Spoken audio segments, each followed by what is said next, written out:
What up, guys? Born Mr. Downtown Melo, and you're listening to the Entertainment Report on iHeartRadio, live from Dubai for Monday, August 19th, 2019, delivering some major stories and trends going on in the world of entertainment and beyond. You can follow the show on Facebook, Twitter, or Instagram. Facebook.com/Entertainment Report with Ray Melo, that's REYMELO, on Twitter at The Enter Report, or on Instagram at The Entertainment Report. You can listen to the show anytime you want on iHeartRadio.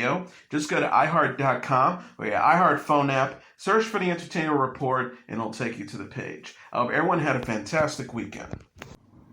Aubrey Plaza has signed on to star in Hope, a Netflix comedy film directed by Jackie Vanderbeek and Madeline Sami. Vanderbeek and Sami previously wrote, helmed, and starred in the movie The Breaker Uppers. Plaza is known for her roles in Parks and Recreation, Legion, and Child's Play. A press release from the streaming service described Hope as a, quote, a passion project from writers Catherine McCullough and Kristen Kiwi Smith, but no plot details were released. The scribes previously worked together on The House Bunny, Legally Blonde, The Ugly Truth, 10 Things I Hate About You, and She's the Man. To All the Boys, P.S. I Still Love You, a sequel to the teen romance film To All the Boys I've Loved Before, will premiere on Netflix in February. The streaming service shared a release date, February 12th, for the movie Thursday on Twitter and confirmed plans for a third film, To All the Boys, Always and Forever, Laura Jean. To All the Boys movies are based on Jenny Han's series of young adult novels and star Lana Condor and Noah Centineo. The first film premiered on Netflix in August 2018.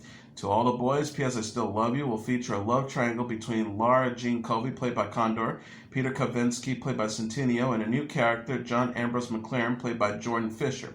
Condor told the Hollywood Reporter in January, it's upsetting to me because I'm, like Laura Jean and Peter, should be together forever. I think Noah is really excited because he wants more drama and conflict. I guess so do I. She added, here's the thing, I love Laura Jean and Peter together. I think Laura Jean challenges Peter and makes him a better person, and the same way around. Centineo confirmed that The Tonight Show starring Jimmy Fallon in April that he and Condor make a real-life pact not to date. Condor initially told host Jimmy Fallon about the pact in January. Season 2 of the dramedy The Kaminski Method is set to premiere on Netflix on October 25th. The show stars Michael Douglas as a fading actor, acting coach Sandy Kaminski, and Alan Arkin as Sandy's longtime agent Norman Newlander.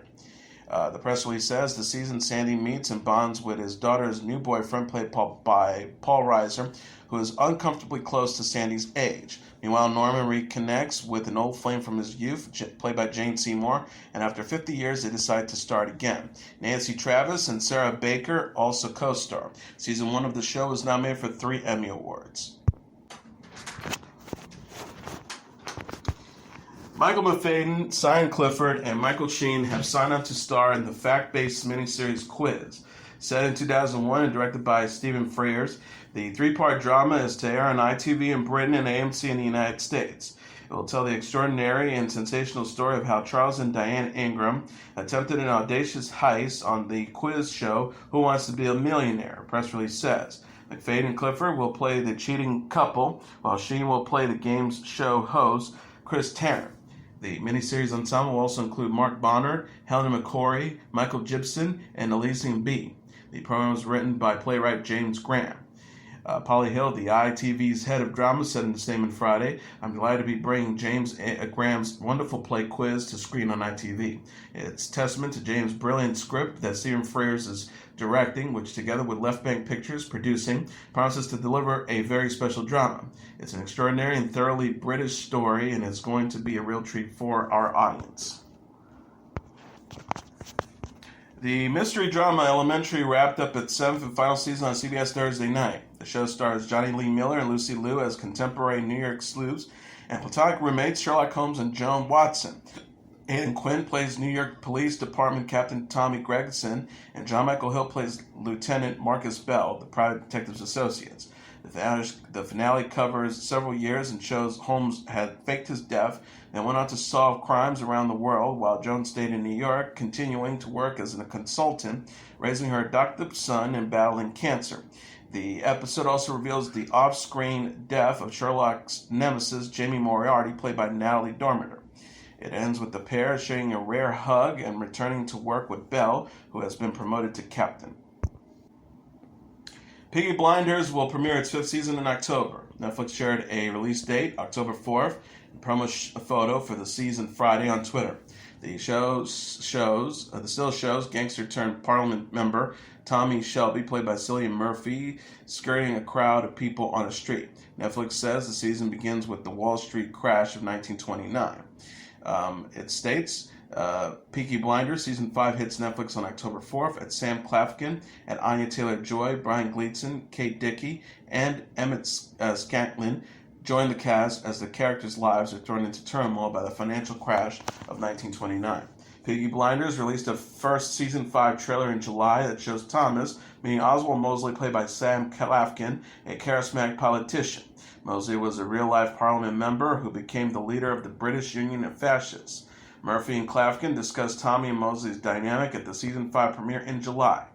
Murphy says Tommy is playing a big boy's game, playing chess if you will, and Mosley is someone who's grown up playing chess. Claflin added, they try to outwit one another, using each other to try and better themselves and get ahead. Peaky Blinders is created by Stephen Knight and co-stars Helen McCrory and Paul Anderson. Spaceballs and Melrose Place icon Daphne Zuniga entered the twisted world of V.C. Andrews this weekend in the Lifetime movie Gates of Paradise. The network already has aired adaptations of the Castile family novels Heaven, Dark Angel, and Fallen Hearts. Set to debut on Saturday, The Gates of Paradise casts Zuniga as the brutal nurse Brodenfield, an employee of the wealthy Disturb, Tony Tatterton, played by Jason Priestley. Her job is to care for Annie Stonewall, played by Lizzie Boyds, the disabled, orphan, distant relative Tony holds captive in his isolated country home. Sci-Fi will now renew its Superman prequel series Krypton for a third season. The show star Cameron Cuffe tweeted, "What I feel above all is gratitude. I spent 3 years living an impossible dream. I will always be a proud son of Krypton. Keep believing in a better tomorrow." The series is set 2 generations before the destruction of the Man of Steel's home planet. The Hollywood Reporter says the decision means the cable network has also dropped its planned Krypton spin-off Lobo, although its producers are shopping the pilot for it elsewhere. Lobo was announced in June. Emmett J. Scanlon was to play the title character, who is described as a, quote, foul-mouthed, dangerous, irascible, intergalactic bounty hunter. Scanlon wrote on Twitter, "Now, at Sci-Fi may have canceled them, but being asked to dance in the first place, being asked to dance with at Cam Welsh, at Warner Brothers, at DC Comics, and go on a maybe has been my greatest honor. Getting to this point has been worth the maybe. Maybe next time, maybe." Roseanne Scrub alum Sarah Chalke has landed a role in the 10-part Netflix series Firefly Lane. The Hollywood Reporter said Chalke will act opposite Katherine Heigl in the show about 2 women who have been friends for 30 years. Deadline.com says it also confirmed Chalke's casting for the adaptation of Christian Hanna's novel. The project was first announced in July. Alan Cumming's Instinct won't be back for Season 3 on CBS. Cumming wrote in an Instagram post Saturday, "While I'm sorry I won't be getting to play with Bo J. Novick and the rest of the amazing cast and crew again, I'm grateful for 2 seasons of fun and gore and feeling like a dandy, thanks to Daniel Lawson-style costumes and selfies with corpses and vegan options at catering, and Lala's occasional guest appearance in the police station where she got bored in her basket beneath my desk." She says, "I'm also proud to have played the first every leading character in a U.S. network drama who is gay. Yes, really. Because of Instinct CBS, millions of people will have seen a same-sex marriage portrayed for the first time, and I hope we change and open minds in the process." Based on the James Patterson book Murder Games, the show featured Cummings as a university professor and former CIA officer Dylan Reinhardt, who teams up with New York police detective Elizabeth Needham, played by Bojana Novakovic, to solve crimes. Co-starring Daniel Iggs and Nathan Andrews, it will have its finale on August 25th. Actress Heather Locklear will have to successfully complete a residential treatment program to stay out of jail after she pleaded no contest to 8 misdemeanor counts stemming from 2 confrontations she had at home with authorities responding to domestic violence calls. Ventura County District Attorney Gregory Totten said in a statement Friday that the Golden Globe-nominated actress, best known for her roles on Dynasty, Melrose Place, and Spin City, had a 120-day jail sentence stayed pending the completion of the program. The statement said that Locklear also will be placed on summary probation for 3 years. Locklear faced five misdemeanor counts of battery on a peace officer, 2 misdemeanor counts of resisting an arrest on an officer, and 1 misdemeanor count of battery on an emergency medical technician stemming from the February incident. Locklear could spend 12 months in jail for each count. Locklear's attorney entered the plea on her behalf on Friday. In February, Locklear was arrested in her Thousand Oaks, California home after fighting with her boyfriend. Authorities claim that Locklear was combative when they attempted to take her into custody. Authorities intervened in a similar incident at the actress's home in June 2018. Locklear, who has been married to musicians Richie Sambora and Tommy Lee, served in formal probation for a 2008 suspicion of driving under the influence charge that was later dismissed. She has been rumored to spend 5 different stints in rehab for drug and alcohol issues, the latest in 2017. Easy Rider and Louis Gold icon Peter Fonda died of lung cancer at his home in Los Angeles on Friday, his family said. He was 79. The actor and occasional director was part of the Fonda acting dynasty that included his father Henry, sister Jane, and daughter Bridget. Fonda's representative confirmed his death to The Hollywood Reporter.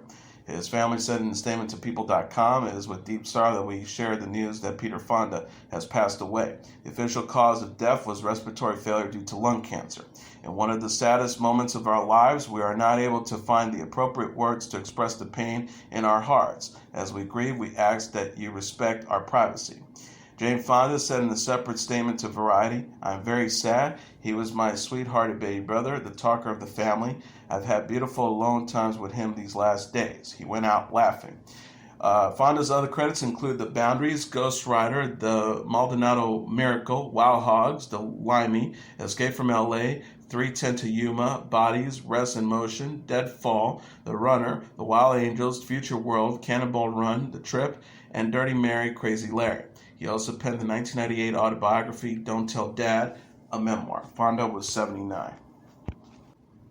Normani showed off her dance moves in a brand new music video. The 23-year-old singer released a video Thursday for her new single Motivation.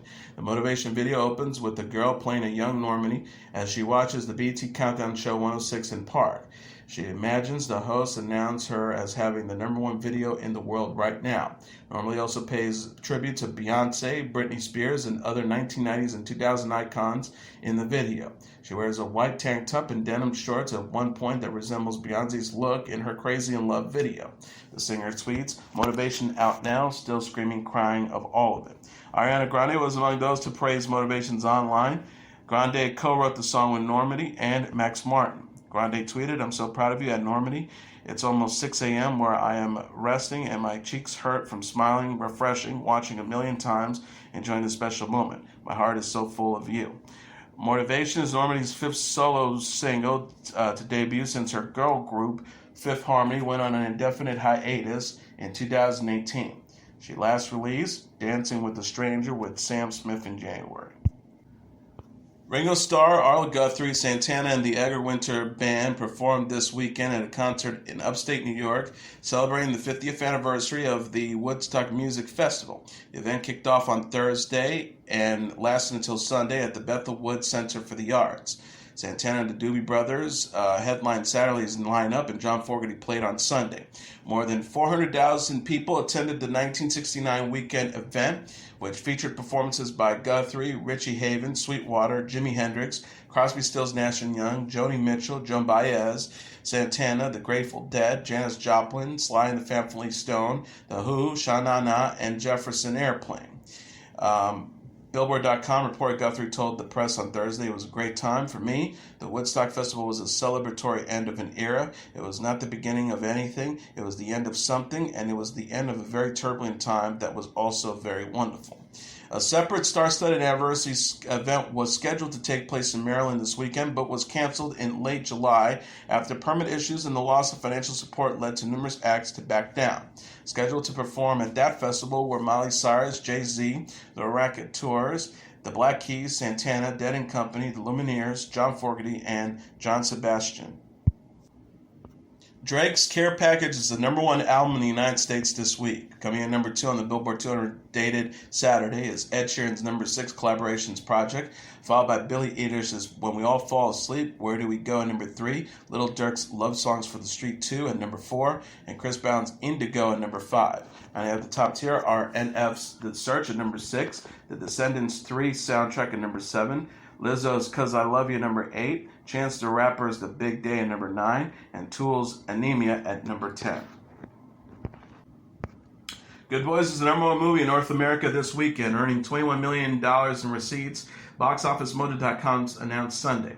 The film is the first R-rated comedy since 2016's The Boss to hold the top spot on the roster, Variety said. Coming in #2 this weekend is Fast and Furious Presents Hobbs and Shaw with $14.1 million, followed by The Lion King at #3 with $11.9 million, The Angry Birds Movie 2 at #4 with $10.5 million, and Scary Stories to Tell in the Dark at #5 with $10 million. Rounding out the top tier are 47 Meters Down, Uncaged at #6 with $9 million, Dora and the Lost City of Gold at #7 with $8.5 million, Once Upon a Time in Hollywood at #8 with $7.6 million, Blinded by the Light at #9 with $4.5 million, and The Art of Racing in the Rain at #10 with $4.4 million. And that is your entertainment report for Monday, August 19th, 2019. I'm your host, Mr. Downtown Ray Melo. I'll be back tomorrow to deliver some major stories and trends going on in the world of entertainment and beyond. You can follow the show on Facebook, Twitter, or Instagram. Facebook.com/The Entertainment Report with Ray Melo. That's RAYMELO. On Twitter at The Enter Report, or on Instagram at The Entertainment Report. You can listen to this episode or any previous episodes of The Entertainment Report anytime you want on iHeartRadio. Just go to iHeart.com or your iHeart phone app. Search for The Entertainment Report, and it'll take you to the page. Good night, and God bless you all.